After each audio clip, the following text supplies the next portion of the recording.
29 मई 1453 सूरज तुलू होने से पहले एक यंग कमांडर दुनिया के सबसे ग्रेटेस्ट सिटी के सामने खड़ा होता है। उसकी उम्र सिर्फ 21 साल है और वो रोमन एम्पायर का सबसे मजबूत शहर कस्तंतनिया, जो कि कैपिटल भी है बैजेंटीन एम्पायर का, उसके सामने खड़ा होता है।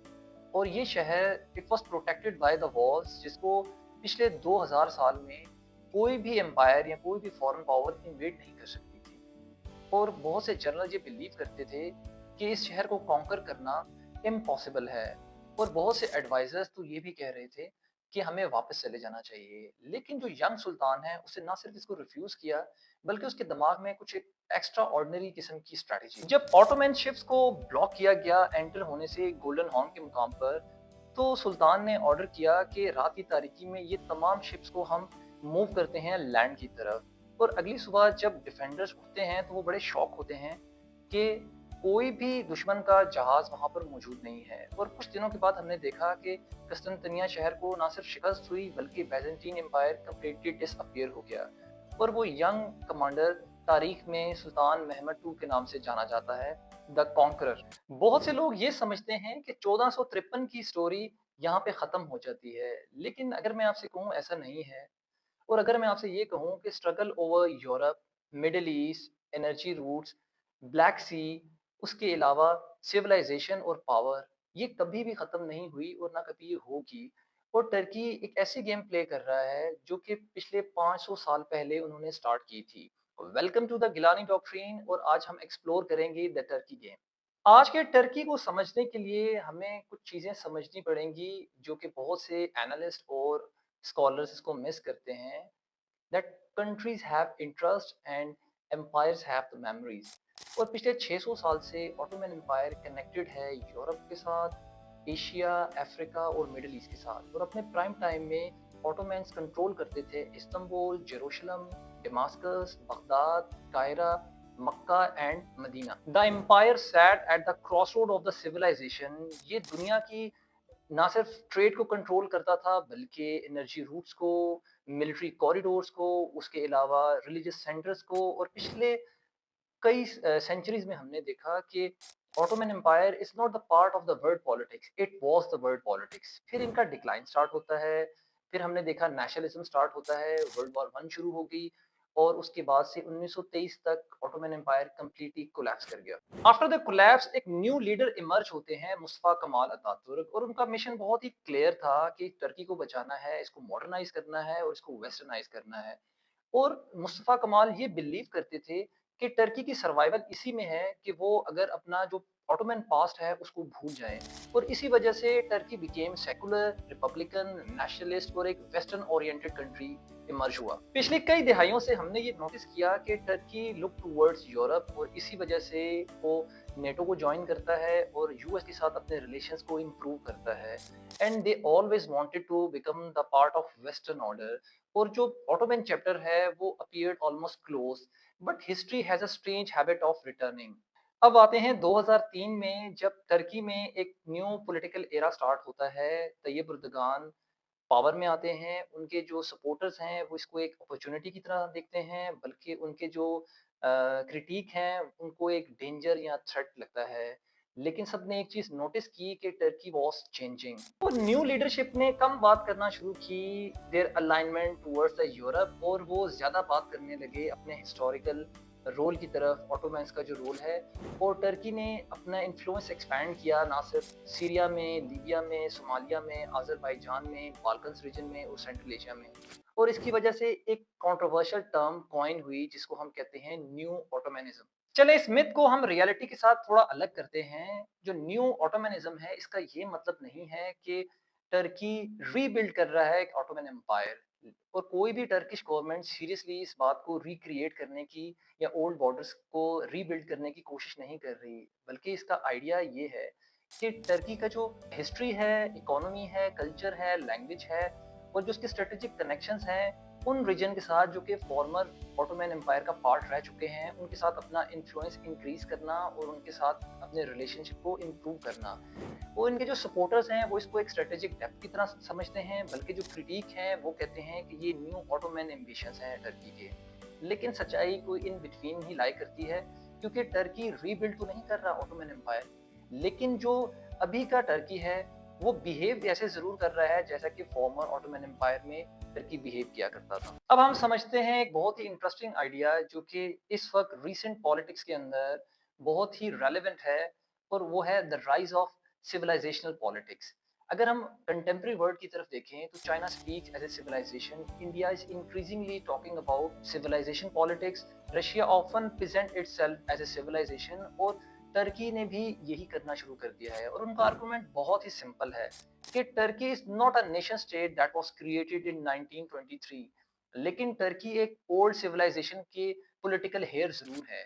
अगर आप चाहें इस बात से एग्री करें या डिसएग्री करें, लेकिन ये आइडिया टर्की की फॉरेन पॉलिसी को शेप जरूर कर रहा है, और यही वजह है कि टर्की अपने आप को भी बहुत डिफरेंटली प्रेजेंट करता है इंटरनेशनल पॉलिटिक्स में। अब टर्की गेम में जो प्लेयर्स ऑफ द गेम हैं उनको समझने के लिए हम गेम थ्योरेटिकल फ्रेमवर्क को इस्तेमाल करते हैं। तो फर्स्ट प्लेयर है टर्की, जिसका मेजर ऑब्जेक्टिव या गोल ये है कि उसको एक स्ट्रेटेजिक ऑटोनॉमी चाहिए। सेकंड प्लेयर है यूनाइटेड स्टेट्स, जो कि मेंटेन करना चाहता है नेटो की यूनिटी को। उसके अलावा थर्ड प्लेयर है रशिया, जिसका मेजर गोल ये है कि वो वेस्टर्न इन्फ्लुएंस को रिड्यूस करे।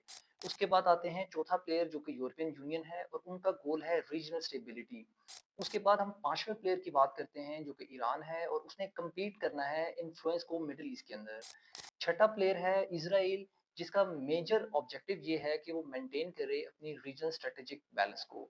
उसके बाद सातवां प्लेयर आता है गल्फ स्टेट हैं, जिनका गोल ये है कि उन्होंने प्रोटेक्ट करना है इकोनॉमिक और पॉलिटिकल इंटरेस्ट को। और टर्की इन तमाम प्लेयर्स के बीच में बैठा हुआ है, और इसी वजह से उसकी geography sometimes it's a blessing और sometimes it behave like a curse. जब 2011 में सीरियन कॉन्फ्लिक्ट स्टार्ट हुआ था तो सब लोगों का ये ख्याल था कि असद गवर्नमेंट बड़ी आसानी से टॉपल हो जाएगी, लेकिन Syrian conflict became one of the most complicated geopolitical conflict in the modern history, और जिसके अंदर रशिया एंटर होता है, इसराइल एंटर होता है, ईरान एंटर होता है, यूएसए मिलिटरीली इसमें इन्वॉल्व होता है, और मिलियंस ऑफ रिफ्यूजीज हैं वो नेबरिंग कंट्रीज में जाते हैं, और उन कंट्रीज में टर्की भी शामिल था। तो Syrian conflict became more complicated, और इसी वजह से Turkey became a strategic laboratory for the Syrian refugees. अब टर्की का रोल हम समझने की कोशिश करते हैं यूक्रेनियन रशिया वॉर के पैराडॉक्स के अंदर। अब आप इमेजिन करें कि टर्की ड्रोन सेल करता है यूक्रेन को, रशिया के साथ मेंटेन करता है इकोनॉमिक टाइज, उसके अलावा होस्ट करता है नेटो की बहुत सारी मीटिंग्स, उसके अलावा वो एक कम्युनिकेशन चैनल्स को ओपन रखता है मॉस्को के साथ, और ऑफर करता है efforts between both Ukraine and Russia for any kind of the peace deal. उसके अलावा मोस्ट ऑफ द कंट्रीज क्या करते हैं यूक्रेन वॉर के अंदर, उन्होंने साइड ली, लेकिन टर्की ने चोज किया लेवरेज को। और ये जो बैलेंसिंग बिहेवियर है यही अलाउ करता है एंकारा को एक इम्पॉर्टेंट प्लेयर बनाता है मिडिल ईस्ट के अंदर, और specially in Russia Ukraine conflict के अंदर, जो कि दोनों ही एक कंपीटिंग कैंप्स की तरफ हैं, लेकिन टर्की इन दोनों के साथ अच्छे रिलेशनशिप रखता है। अब समझते हैं टर्की को as a regional player under the game theoretical framework. और टर्की के पास तीन तरह की स्ट्रेटेजिक चॉइसेस हैं। पहली चॉइस तो ये है कि वो अपने आप को फुली अलाइन करे वेस्ट के साथ, जिसमें उसको सिक्योरिटी गेन्स मिलेंगे और उसको अपनी फ्लेक्सिबिलिटी को लूज करना पड़ेगा टूवर्ड्स ईस्ट। उसके अलावा सेकंड जो चॉइस है वो ये है कि अगर टर्की मूव करता है क्लोजर टू रशिया, तो उसको टेक्टिकल लेवरेज तो मिलेगी, लेकिन उसको नेटो से अलग होना पड़ेगा। और तीसरी चॉइस ये है कि वो बैलेंस करे हर किसी को, जिसमें वो मेंटेन करे दोनों कंपीटिंग पावर्स के साथ, रशिया के साथ भी अच्छे रिलेशन रखे और वेस्टर्न कंट्रीज के साथ भी अपने ताल्लुकात को बेहतर करे। तो पॉसिबली टर्की ये थर्ड ऑप्शन की तरफ ही जाएगा, जो कि बैलेंसिंग गेम है, और उसका ऑब्जेक्टिव बहुत ही सिंपल है कि अपनी ऑटोनॉमी को मैक्सिमाइज करे और अपनी जो डिपेंडेंसी है उसको मिनिमाइज करे, और जो अपनी स्ट्रेटेजिक वैल्यू है रीजन के अंदर उसको इंक्रीज करे। और यही वजह है कि बहुत से प्लेयर्स उनको टर्की की ज़रूरत है, और यही वजह है कि टर्की का जो रोल है या इन्फ्लुएंस है बहुत ज़्यादा स्ट्रॉन्ग हो गया है। अगर हम वर्ल्ड मैप को देखें, ब्लैक सी है, मेडिटेरेनियन सी है, कॉकस रीजन है, मिडिल ईस्ट है और यूरोप है। और टर्की जो दुनिया के मेजर ट्रेड और एनर्जी कॉरिडोर्स हैं उसकी इंटरसेक्शन के बिल्कुल करीब ही बैठा हुआ है। जो पाइपलाइन है वो इसकी टेरिटरी से पास करती है, शिपिंग रूट्स हैं वो इसके बहुत ही करीब हैं, और जितने भी दुनिया के स्ट्रेटेजिक चोक पॉइंट्स हैं वो डिफाइन करती है आपकी ज्योग्राफी को। और इन जियोपॉलिटिक्स जो ज्योग्राफी है वो आपकी डेस्टिनी को भी समटाइम्स डिफाइन करती है। और टर्की की जो ज्योग्राफी है वो उसका ग्रेटेस्ट सोर्स ऑफ पावर है। अब हम बात करते हैं टर्की के फ्यूचर के बारे में अंडर द गेम थ्योरी, और मेरे ख्याल में 3 तरह के पॉसिबल सिनेरियो हो सकते हैं। फर्स्ट सिनेरियो में टर्की नेटो में रहेगा और इसकी प्रोबेबिलिटी ऑलमोस्ट 40% है, जिसमें टर्की वेस्टर्न सिक्योरिटी अम्ब्रेला के अंदर रहना चाहेगा, लेकिन वो अपनी इंडिपेंडेंस को वैसे ही प्रिजर्व करेगा। सेकंड सिनेरियो की अगर हम बात करें तो टर्की एक रीजनल पावर बन सकता है, रीजनल सुपर पावर, और इसकी प्रोबेबिलिटी 35% हो सकती है, क्योंकि टर्की इस वक्त मिडिल ईस्ट के अंदर one of the most dominant military power है, और इसकी जो डिप्लोमेटिक इन्फ्लुएंस है वो भी रीजन के अंदर बहुत ज़्यादा है। इसके अलावा थर्ड पॉसिबल सिनेरियो है, वो हम बात कर सकते हैं कि ये सिविलाइजेशनल पावर के तौर पे इमर्ज हो सकती है, और ये इसकी पॉसिबिलिटी 25% है, क्योंकि टर्की इवॉल्व करता है as a bridge between Europe है, मिडिल ईस्ट है, और सेंट्रल एशिया और Africa, not as an empire but as a civilization power, और अपने इन्फ्लुएंस को। आज से 570 साल पहले सुल्तान महमद टू ने एक प्रॉब्लम फेस किया, और वो ये था कि ऐसी गेम ना खेली जाए जो कि एक्सपेक्टेड हो, तो उन्होंने गेम को कम्प्लीटली चेंज कर दिया था, और मॉडर्न टर्की भी एग्जैक्टली वही कर रहा है कि उन्होंने गेम चेंज कर दी है। रेदर देन चूजिंग कि वो ईस्ट की साइड के ऊपर हैं या वेस्ट की साइड पे हैं, वो रशिया की तरफ हैं या वो नेटो को सपोर्ट करते हैं, वो यूरोपियन साइड के ऊपर हैं या वो एशिया के साथ अलायंस में हैं, Turkey is trying to become indispensable to all the sides. और यही स्ट्रैटेजी सुल्तान महमद ने अप्लाई की थी और वो सक्सीड हुए थे। तो क्या आज का मॉडर्न टर्की इस स्ट्रैटेजी से फ़ायदा उठाएगा या वाकई डोमिनेट करेगा? ये मुझे आप कमेंट सेक्शन में बताइएगा। लेकिन एक फैक्ट तो बहुत ही क्लियर है कि Turkey is no longer waiting for the history but Turkey is trying to shape it. और हम एक चीज़ ये देखते हैं कि ये शायद अगले कई दिहाइयों में आने वाली one of the most important और इंटरेस्टिंग स्टोरी होने जा रही है। So at the end of the video I would like to ask a simple question, that is Turkey is becoming a new civilisational power, और is it just overextending itself between the competing players? So let me know your thought in the comment section, and don't forget to subscribe this channel, the Gilani Doctrine. Thank you for watching this video.